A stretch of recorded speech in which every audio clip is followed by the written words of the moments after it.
We saw the news that Mark Carney is going to be running an advisory board over advisory work. What does this mean for the Liberal Party? Well, I mean, listen, I think obviously the economy and how we help Canada move into the next stage of dealing with post-pandemic recovery, continuing the work to bring inflation down, making sure that Canadians feel like there is hope for their children in terms of managing all the challenges that the economy presents, but also climate change presents. I think it's going to be very helpful to have a perspective that's from outside of politics, that is someone that, you know, is esteemed in the space of economic leadership, and I look forward to actually meeting him. Every year, talk to students and have some thoughts about this enrollment. Carney says, listen, it doesn't matter. They're basically the same person, Justin Trudeau and Mark Carney, and they espouse the same policies. So the same policies, in his words, is encourage Canadians. How do you show Canadians not just a new name attached to the party, but like a renewed sense of energy at a time where you're looking at that? Well, I think the profound difference between the Conservative Party and the Liberal Party is that the Conservative Party believes and always has that they can cut their way to prosperity. But I can tell you in my community, the kinds of investments that we've been making in people, in programs, in small business, in community organizations, in hardworking families struggling to get ahead, that's actually what matters, and that's what creates prosperity. Of course, it's been a challenging time economically. It has globally.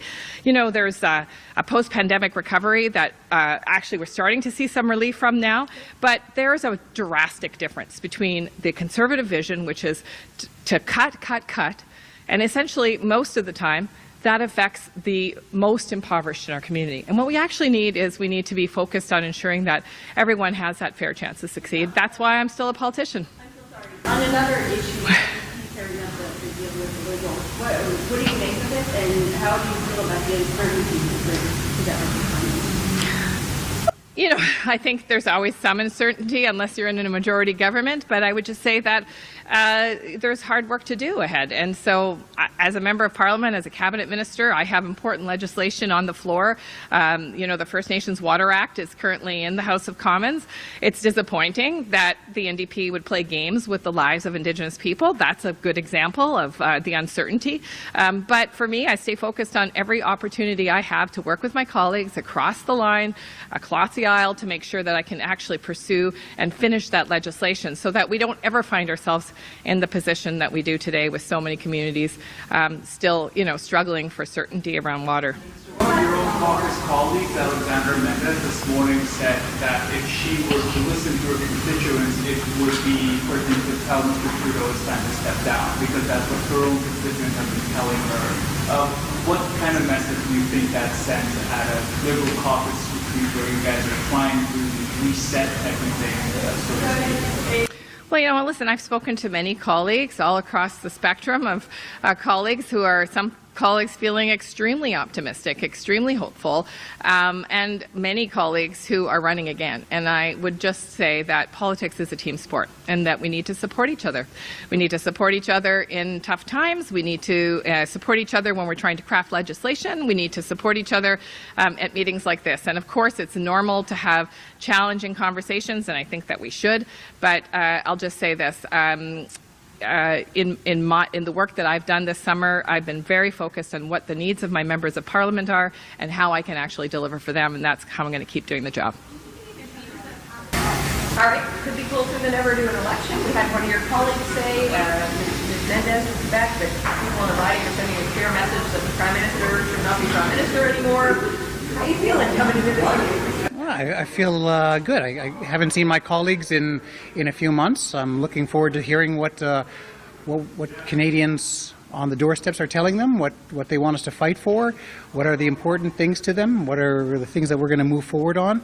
As far as elections go, I think the BC NDP have their hands full in this province. I went to law school with David Eby. He's a friend of mine, and I think that the efforts, if there's an election in the fall, should be focused on British Columbia, and we'll figure out our national politics. But we have so much more left to deliver. We have to make sure that we get the dental care across the finish line, that we can get the national food program across the finish line. We've got all of these things that we're continuing to work for, and I think that Canadians want us to keep fighting for them and keep helping them out and showing that we care. We're going to figure out how to stop that. Okay. No, we get to hear everything. Well, like what can you guys do? You need to do something. There's this sense like, okay, there's not going to be a big refresh. You're not going to necessarily have cabinet shuffle. The Prime Minister says he wants to say, you know, Mark Carney is going to be on this Leader's Economic Advisory Board. But like, pretty low in the All House please take your seats. You want me to yell at them and tell Sophie the media hears everything you're saying? Okay. Patrick, Patrick, the mic is going live out here, so everything that we're doing in there is being heard out here, which may not be a great thing for. Yeah. It starts with rural caucus. We're going to start. Rural caucus is going to get us there, and we're going to start off with cell service across Canada and move forward on that direction. Okay. I think that they're at least panicked enough to stop. Right now. But like, what do you do? You just, is it steady as she goes? We're listening to Canadians, or do you guys need to like? Well, I think everyone feels that there's something that we need to do. Everyone, but also feels that when we look at what we've done for Canada and in Canada, I think that we're confident and our legacy shows that we've cared for Canadians. Okay. And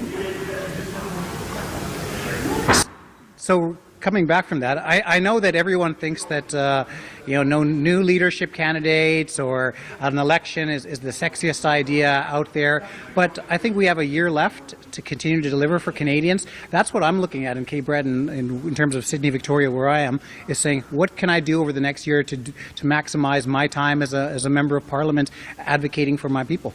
I understand a significant portion of Atlantic caucus is not going to be really focused on Newfoundland, and there's something like 7 MPs in the Atlantic that aren't making an appearance in the Nanaimo. Do you look surprised? I am surprised at that. I've heard some people are away because of health issues that they could not make it here, but I haven't heard that a lot of them, from our conversations, which included the Prime Minister in Newfoundland, my impression was that we're all coming here and we all have important things to advocate for the Atlantic.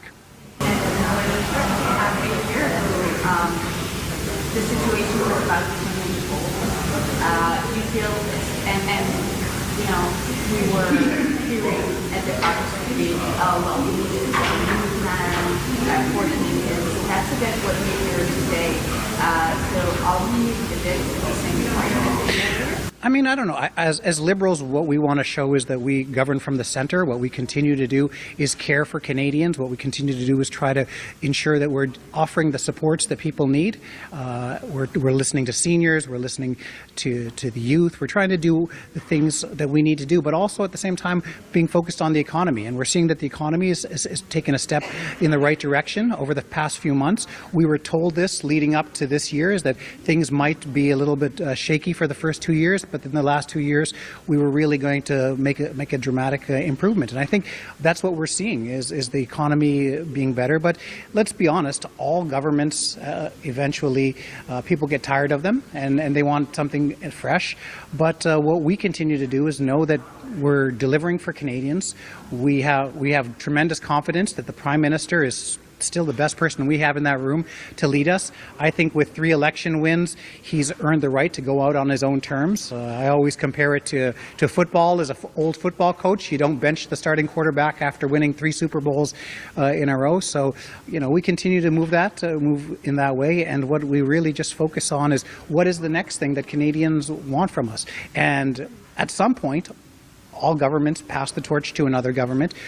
I don't know if that happens in a year or 3 years or however many years, but all we can do is focus on what Canadians are hearing, what they're asking from us, what are the biggest issues that Canadians are facing in our areas, and how can we improve that for them and show that we're a government that's delivering.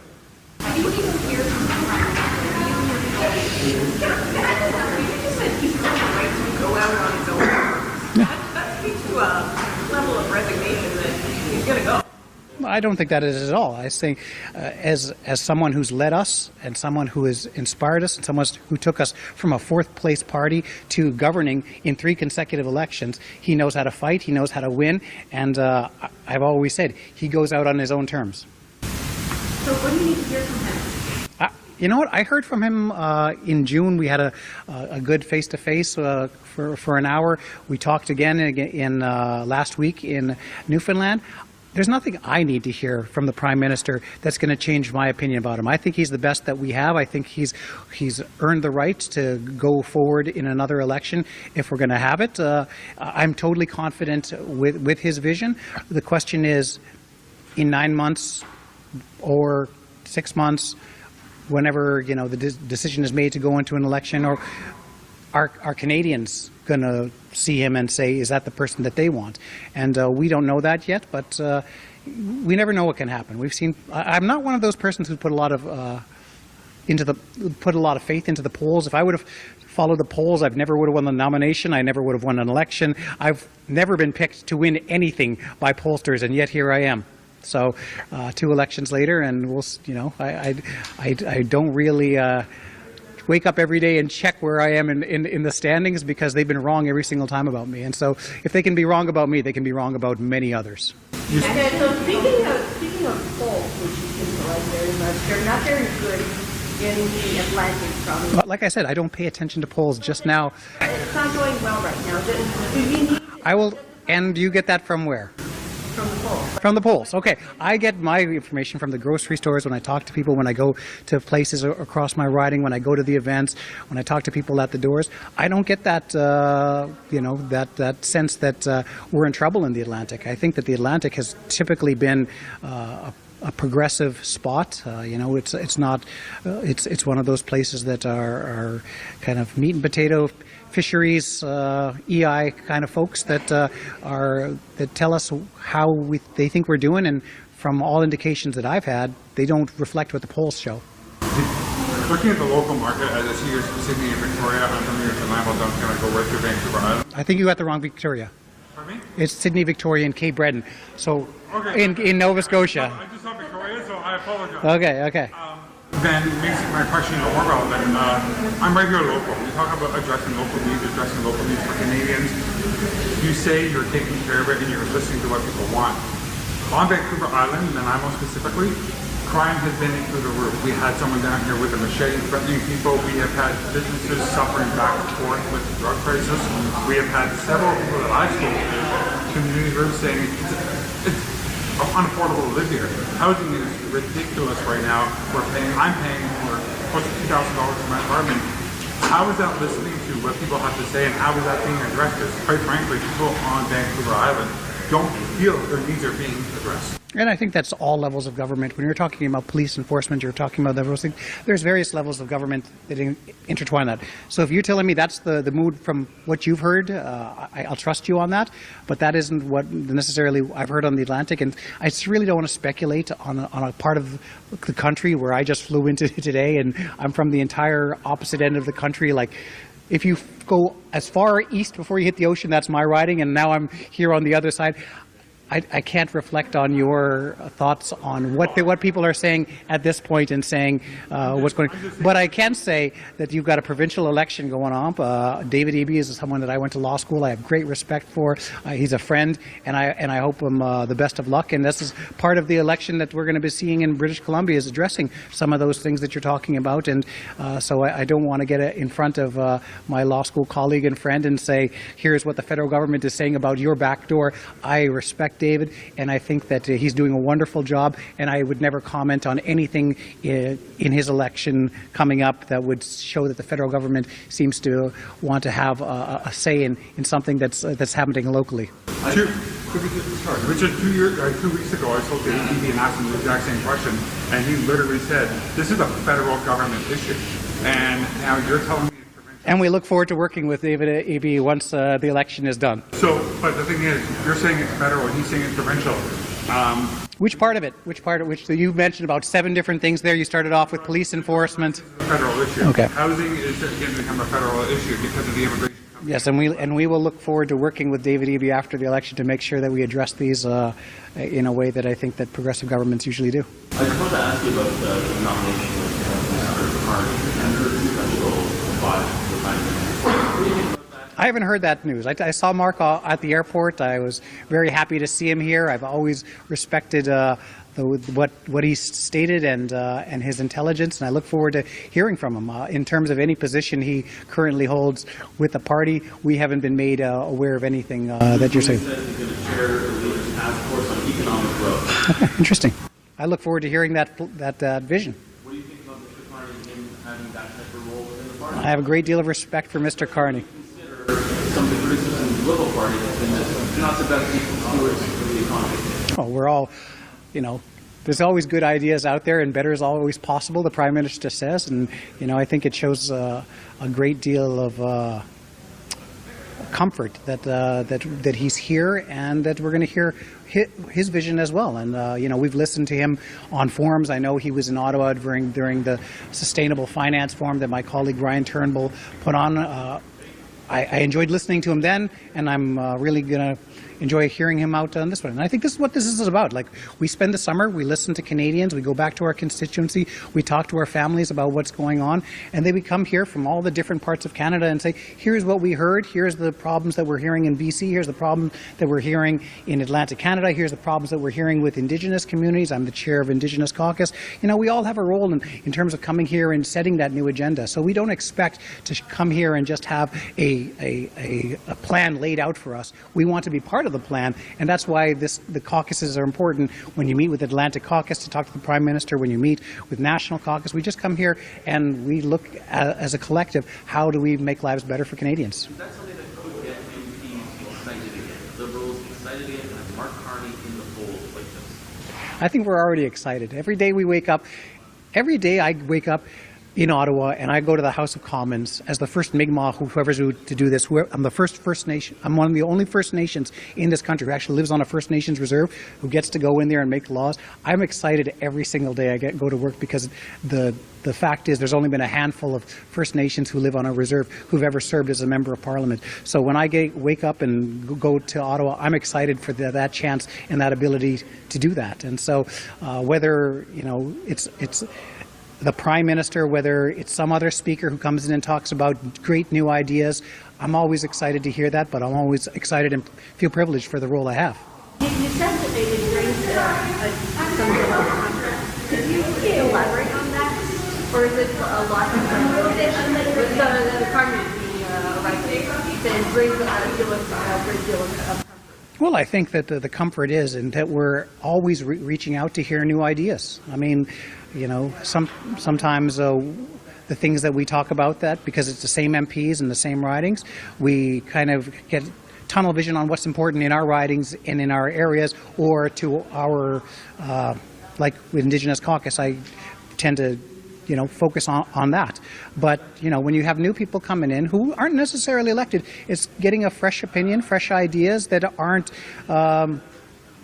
based on 3 years of listening to the MPs that we have in this caucus. And, I think it's kind of refreshing, and like to see more of it. And it's comforting to know that we do have a Prime Minister who's not intimidated by everyone, trying to say that, we're looking for a replacement from him, that he can say, I'm happy to hear from new ideas. You mentioned earlier that can hit power. Is that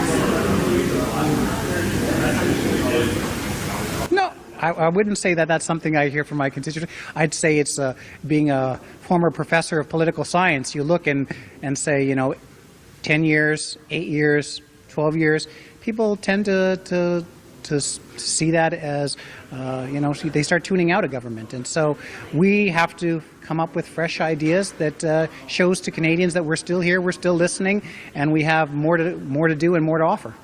And that's a challenge, because, in any relationship in life, could it be a marriage that these typically end after 5 years, or a government or anything like that? You're always looking at the grass is greener, something else comes up, there's a new fresh idea, a new fresh face, and you're always competing with whatever's new out there, competing against what's been there for you, what got you through, and what will be there for you. And what we hope to show Canadians is that we're the government that got them through the pandemic. We're the government that got them through many different challenges that we've had over the past, what are we at? I mean, I'm at 5 years, so they're at 9 years, and that we show that we're still listening, we're still there, and we're still fighting for them, we still care about them. Okay. Bon après-midi, tout le monde. Good afternoon, everybody. Okay. I wonder if you could actually start with the question of attendance. We've been hearing that a significant portion of CAUCUS wasn't going to be able to make the meeting. How many people are actually going to? Okay, so it's like between 12 and 15 people that can't make it, and that's normal. Every year there's a certain number of people, whether it's, they have international travel or illness or a family situation. So it's well within the norm, and I'm fully expecting everybody. What can you tell us about the game plan? I mean, what we've been hearing is sort of a bit of a steady as she goes, listening to Canadians. You folks may be finding yourself in the precipice of an election right now. Like, how much do you need something fresh, something new to talk about? Well, there's nothing like the threat of an election to focus the minds, right? So this caucus is unified around that objective. How do we win the next election for Canadians? Because Canadians are counting on us to do so. Win, but I presume you're trying to stave off an election right now. Is that fair? Well, okay, so I'm as chair of the National Caucus. My role, because I'm an MP as well, my role is to make sure that the National Caucus is a vehicle for all MPs to have their voices heard. That is really the key thing that we do, and that we can do that within this, sort of confidential medium of exchange amongst ourselves, but also speaking to our leadership. So those are the conversations that we're going to be having, and my job is to make sure that they do happen. Est-ce qu'il y a un certain désir de recentrage? Maintenant que vous n'êtes plus avec le NPD qui est davantage associé à l'aile gauche, est-ce que vous entendez de la part de Jeffrey pour se recentrer sur le plan économique? Mais c'est sûr qu'il y a toutes sortes d'opinions, là. C'est justement ça là, qu'on entend, parce qu'on avait des caucus régionaux, n'est-ce pas, cet été, et des conversations continuelles. Puis moi, personnellement, là, j'ai fait des portes dernièrement à la salle Villemard-Verdun, et c'est très intéressant. Qu'est-ce qu'on entend à la porte, là, c'est vraiment les enjeux. Ce sont vraiment des enjeux d'abordabilité, puis comment les familles, les aînés, les gens font face aux enjeux aujourd'hui. Donc, c'est sûr que j'amène ça, comme tous mes collègues, de retour. C'est important pour nous de discuter de ces choses-là, qui ce sont des priorités des Canadiens et Canadiennes. Quoi, juste pour être certaine, pour vous, un recentrage, ça veut dire contrôler les dépenses davantage, ça veut dire faire un peu plus de taxes aux new liberals, pour l'expression consacrée. Ben, en fait, il y a toujours on parle de la parapluie, n'est-ce pas, ou la tente, la grande-tente libérale, parce que moi-même, là, je suis un libéral bleu, là, si vous voulez, mais dans le sens que je veux quand même, c'est plus par rapport les programmes qu'on a mis en place, comme les soins dentaires, là, les gens chez moi, je suis la députée de Châteauguay-Lacolle, bientôt Châteauguay-les-Jardins de Napierville, on a eu notre changement de nom, et parce que ça reflète justement la réalité chez moi, c'est moitié urbaine, moitié rurale, et les gens chez nous, pour les soins dentaires, pour tout il y a des programmes d'abordabilité, c'est très important qu'on est capable de continuer ces programmes, n'est-ce pas? Donc, quand on parle des dépenses, c'est pas juste couper des dépenses là, sans regarder là, qu'est-ce que ça va faire. C'est vraiment la gestion, n'est-ce pas? Donc, ça fait partie de la conversation. Pour moi, personnellement. Là. Puis c'est sûr qu'il y en a, j'ai d'autres collègues là, qui amènent les mêmes points. But at least 5 chiefs of staff have resigned. Jeremy Roberts is leaving his job. How concerned are you that you guys are not going to be ready for an election? Staff turnover, like that's a normal thing. Like I come from a business background, and that's a totally normal thing, and it has to happen, and it certainly happens at all levels. And so for me, it's really, people come on board that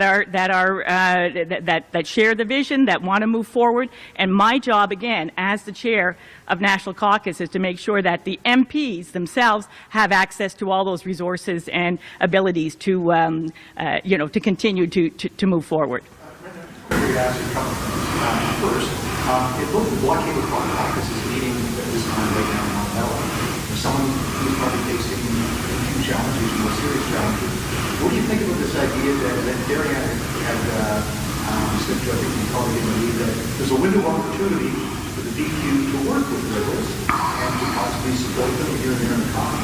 So I'm just curious about if you see some possibilities to work with the DQ and on what issues.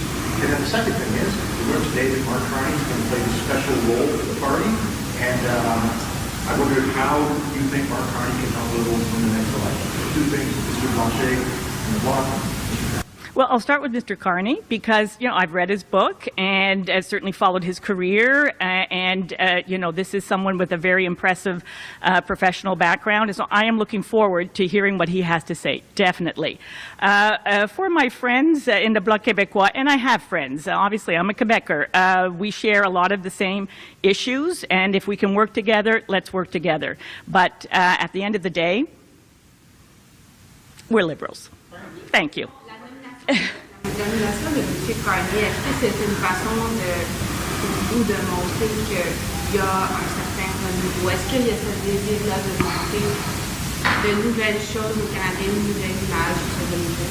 Mais c'est sûr que M. Carney, c'est un libéral, c'est quelqu'un qui a déjà parlé à notre parti politique. Là. Il est déjà un conférencier lors de nos congrès. Donc, c'est quelqu'un qui a quelque chose à dire, à partager. Puis, il n'y a rien de nouveau dans ça. C'est juste que là, il va prendre, et c'est pas de mon égard, là, on peut dire ça, mais c'est pas moi qui ai fait ces décisions-là. Mais comme membre de CAUCUS et comme présidente, ça m'intéresse beaucoup là, d'entendre qu'est-ce qu'il y a à dire. Donc, je pense que I think that's it for me. Thank you so much for listening. Thank you.